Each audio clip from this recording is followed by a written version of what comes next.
नमस्कार दोस्तों, स्वागत है आप सभी का टॉप गैलेंट एकेडमी में। मैं प्रसून दुबे आप सभी के समक्ष एक बार फिर से उपस्थित हुआ हूँ नया वीडियो लेकर। जैसा कि आप सभी को पता है कि हम इसके पहले 2 वीडियो में जो वर्ग 2 का जो मैथ का एग्जाम है 20 मार्च से, मैथ्स का एग्जाम 20 मार्च से है, उसका हम सिलेबस डिस्कस कर रहे थे और सिलेबस में 20 यूनिट दी गई हैं, जिसमें मैंने 1 से लेकर 10 यूनिट यानी कि मैथ्स कहाँ से पढ़नी है मैंने वो आपको बता दिया है और 11 से लेकर 15 तक फिजिक्स कहाँ से पढ़नी है वो भी मैंने आपको बता दिया है। तो आज के वीडियो में मैं आपको केमिस्ट्री के टॉपिक बताने वाला हूं जो यूनिट नंबर 16 से 20 में दिए गए हैं कि वो टॉपिक आपको कहां-कहां से पढ़ने हैं। चलिए तो शुरू करते हैं अपने वीडियो को। देखिएगा, जैसा कि आप सभी को पता है फॉर्म भर रहे हैं, फॉर्म भरे जाएंगे 11 तारीख तक और 16 तक संशोधन होगा और 20 मार्च से आपके एग्जाम लिए जाएंगे। सिलेबस बहुत बड़ा है, ये पूरा सिलेबस मैं आपको बता चुका हूँ। मैथ के 10 टॉपिक कहाँ से पढ़ने हैं, उसके बाद मैथ के सारे टॉपिक पढ़ने के बाद ये भी बता चुका हूँ कि फिजिक्स का जो आपका यूनिट है वो कहाँ से पढ़नी है। आज हम केमिस्ट्री की चर्चा करेंगे। तो केमिस्ट्री में एक यूनिट दी गई है, यूनिट नंबर 16। कौन सी यूनिट है सर? यूनिट नंबर 16 और इसमें दिया गया पदार्थ की अवस्थाएं एवं ऊष्मागतिकी, यानी 2 पार्ट में दिए गए हैं, पदार्थ की अवस्थाएं एवं ऊष्मागतिकी। देखिएगा, पदार्थ की अवस्थाओं में आपको क्या क्या पढ़ना है। ये आपको अंतराण्विक बल के प्रकार पढ़ने हैं, आदर्श गैस डाल्टन का आंशिक दाब का नियम पढ़ना है, गैसों का अणुगति सिद्धांत पढ़ना है, आणविक गति पर मैक्सवेल बोल्ट्जमान वितरण नियम पढ़ना है, वास्तविक गैस एवं आदर्श व्यवहार से विचलन पढ़ना है और वान डेर वाल्स समीकरण पढ़ना है। इतने सारे के सारे टॉपिक जो हैं वो आपकी 11th कौन सी सर 11th क्लास की केमिस्ट्री का चैप्टर नंबर 5 है। कौन सा है? Chapter number 5। 11th क्लास की केमिस्ट्री का चैप्टर नंबर 5 है, 5 नंबर है, उसमें आपका ये पदार्थ की अवस्थाओं का पूरा टॉपिक है, ये आपका कवर हो जाएगा। अब बात आती है ऊष्मागतिकी। तो ऊष्मागतिकी का प्रथम नियम, द्वितीय नियम, तृतीय नियम, अभिक्रिया की आंतरिक ऊर्जा, एंथैल्पी, उसके मान, अनुप्रयोग, स्वतः परावर्तिता एवं एंट्रोपी, गिब्स की मुक्त ऊर्जा, ये आपको मिल जाएगा। 11th क्लास की एनसीईआरटी केमिस्ट्री की चैप्टर नंबर 6 पर। तो 5 और 6 चैप्टर को पढ़ लेंगे आप, 5 और 6 चैप्टर को पढ़ लेंगे तो आपका ये पूरा यूनिट 16 कवर हो जाएगा। यानी यूनिट 16 हमें कवर करने के लिए क्या पढ़ना है? तो सर 11th क्लास की केमिस्ट्री की बुक उठानी है, 11th क्लास की केमिस्ट्री की बुक उठानी है और उसमें से चैप्टर 5 और 6 को पढ़ लेना है। चैप्टर 5 और 6। एक चीज और मैं आपको बता दूं, पूरे चैप्टर पढ़ने की जरूरत नहीं है, जैसे कि मैं थोड़ा सा आपको नॉलेज दे देता हूं। अगर आपको अंतराण्विक बल के प्रकार पढ़ने हैं तो केवल और केवल आप क्या पढ़ लेंगे सर? केवल और केवल आप चैप्टर नंबर 5 का 5.1 पढ़ लेंगे, आपका ये टॉपिक कवर हो जाएगा। जैसा कि आपको आदर्श गैस डाल्टन का आंशिक दाब का नियम पढ़ना है तो आप पढ़ लेंगे 5 अध्याय का 5.6 को पढ़ लेंगे, आपका ये टॉपिक कवर हो जाएगा। जैसे कि आपको पढ़ना है गैसों का अणुगति सिद्धांत, तो आप 5.8 को पढ़ लेंगे तो आपका ये टॉपिक भी क्या हो जाएगा? कवर हो जाएगा। जैसे आपको आदर्श व्यवहार से विचलन पढ़ना है तो इसके लिए आप 5.9 को पढ़ लेंगे तो आपका ये भी कवर हो जाएगा। और वान डेर वाल्स समीकरण पढ़ने के लिए आप चैप्टर नंबर 5 का जो है वो 5.10 को पढ़ लीजिएगा तो आपका वान डेर वाल्स समीकरण भी क्या हो जाएगा? कंप्लीट हो जाएगा। जैसे कि ऊष्मागतिकी के नियम पढ़ने हैं तो ऊष्मागतिकी के नियम के लिए आप 6.1 और 6.2 पढ़ लेंगे चैप्टर 6 में से। यानी कि ओवरऑल है, अब आप इतना देख लीजिएगा, मैंने आपको इतना बता दिया है कि आप यूनिट 16 को कवर करने के लिए केमिस्ट्री की किताब उठाइए 11वीं क्लास की और चैप्टर नंबर 5 और 6 को पढ़ लीजिए, आपका ये टॉपिक पूरा कवर हो जाएगा। ये आपका सेम टू सेम वही टॉपिक दिया गया है जो आपकी एनसीईआरटी की बुक में। चलिए नेक्स्ट बात कर लेते हैं। अगला है टॉपिक यूनिट नंबर 17। तो अब यूनिट नंबर 17 आप कहां से पढ़ेंगे? तो यूनिट नंबर 17 के लिए आपको क्या करना पड़ेगा?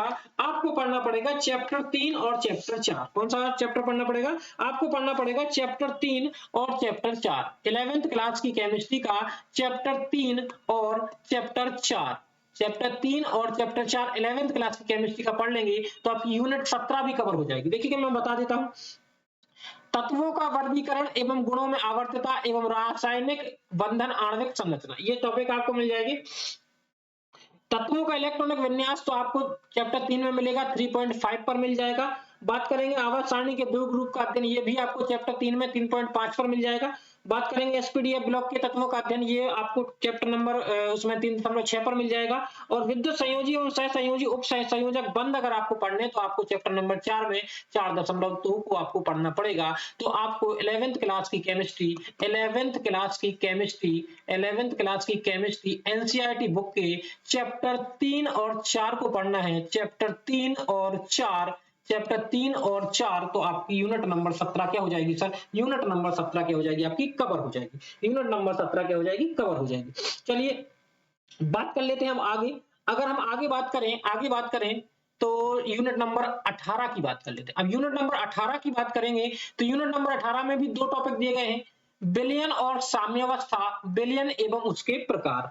अगर बात करें विलयन एवं साम्यावस्था, तो ये अगर आपको ये साम्यावस्था वाला टॉपिक पढ़ना है, विलयन एवं साम्यावस्था, तो आपको पढ़नी पड़ेगी 11th क्लास का चैप्टर नंबर 7। और विलयन एवं उसके प्रकार पढ़ने के लिए, विलयन एवं उसके प्रकार पढ़ने के लिए आपको 12th क्लास का चैप्टर नंबर 2 पढ़ना पड़ेगा। आप इतना पढ़ लेंगे तो आपकी ये पूरी की पूरी यूनिट क्या हो जाएगी? कवर हो जाएगी। यानी यूनिट 18 को कवर करने के लिए 11th क्लास की जो केमिस्ट्री है उसका चैप्टर 7 पढ़ना पड़ेगा और 12th क्लास की एनसीईआरटी का चैप्टर नंबर 2 पढ़ना पड़ेगा। ये आपके सारे के सारे टॉपिक क्या हो जाएंगे सर? उसमें सारे के सारे टॉपिक आपके कवर हो जाएंगे। ठीक है ना, सारे के सारे टॉपिक कवर हो जाएंगे। चलिए अब बात कर लेते हैं हम यूनिट नंबर 19 की। यूनिट नंबर 19 की बात कर लेते हैं। तो यूनिट नंबर 19 में आप देखिए क्या क्या दिया गया है, कार्बनिक रसायन, मूलभूत सिद्धांत एवं तकनीक। अगर आपको यूनिट नंबर 19 को कवर करना है तो आपको पढ़ना पड़ेगा 11th क्लास की एनसीईआरटी का 11th क्लास की एनसीईआरटी का चैप्टर नंबर 12। कौन सा? चैप्टर नंबर 12 पढ़ना पड़ेगा। और अगर आपको हाइड्रोकार्बन को कवर करना है तो आप पढ़ेंगे चैप्टर नंबर 13। क्या पढ़ेंगे आप? Chapter number 13।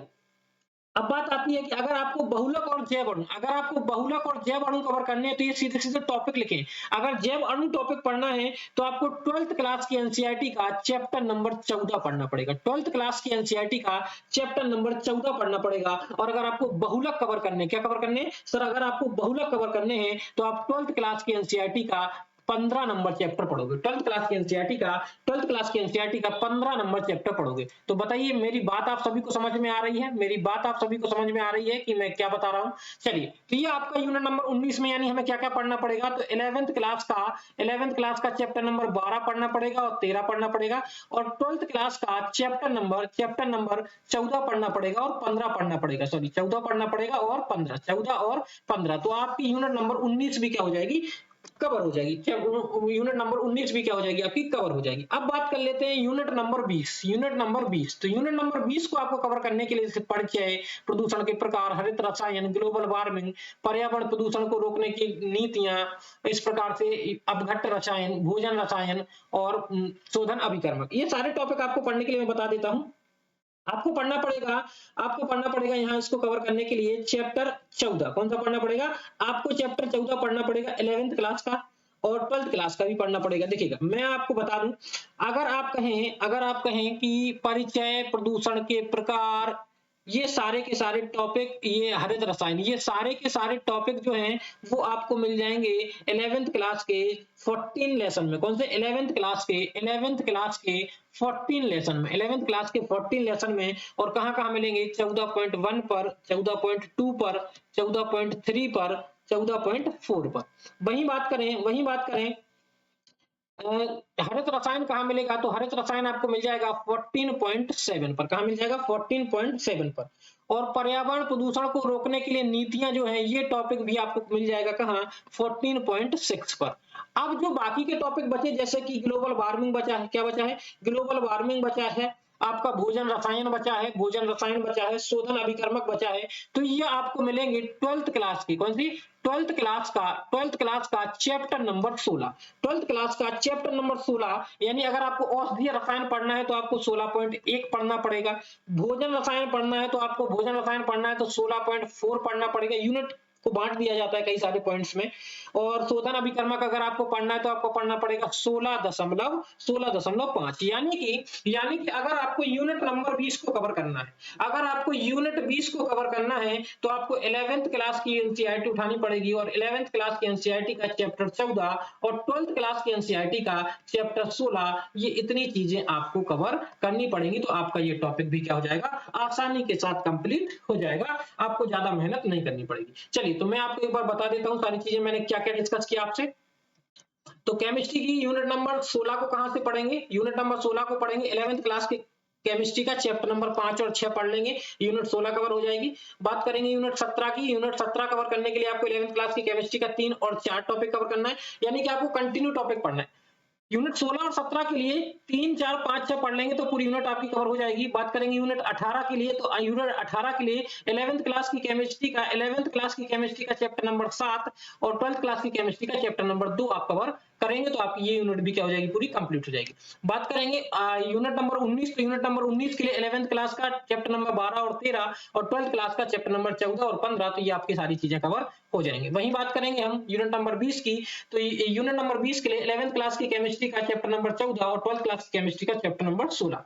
तो ये आज केमिस्ट्री का सिलेबस, आप लोगों की बहुत डिमांड आ रही थी कि सर केमिस्ट्री के सिलेबस को बताइए, तो मैंने आपको मैथ्स का भी पूरा बता दिया कहां से पढ़ना है, यूनिट 1 से लेकर यूनिट 10 तक, यूनिट 1 से लेकर यूनिट 10 तक। मैंने फिजिक्स का भी आपको बता दिया है यूनिट 11 से लेकर 16 तक, यूनिट 11 से लेकर 16 तक। और मैंने केमिस्ट्री का भी आज आपसे डिस्कस कर दिया है कहां से कहां तक, तो यूनिट 11 से 15 तक और यूनिट 16 से 20 तक। और फिजिक्स की भी क्लास हमारे चैनल पर चल रही हैं, पूरा सिलेबस मैं फिजिक्स का कवर कराने का प्रयास करूंगा आपका जल्दी से जल्दी। तो हमारे चैनल के साथ जुड़े रहें, ज्यादा से ज्यादा चैनल को लाइक शेयर सब्सक्राइब करें। मिलेंगे नेक्स्ट वीडियो में, तब तक के लिए जय हिंद। जय हिंद।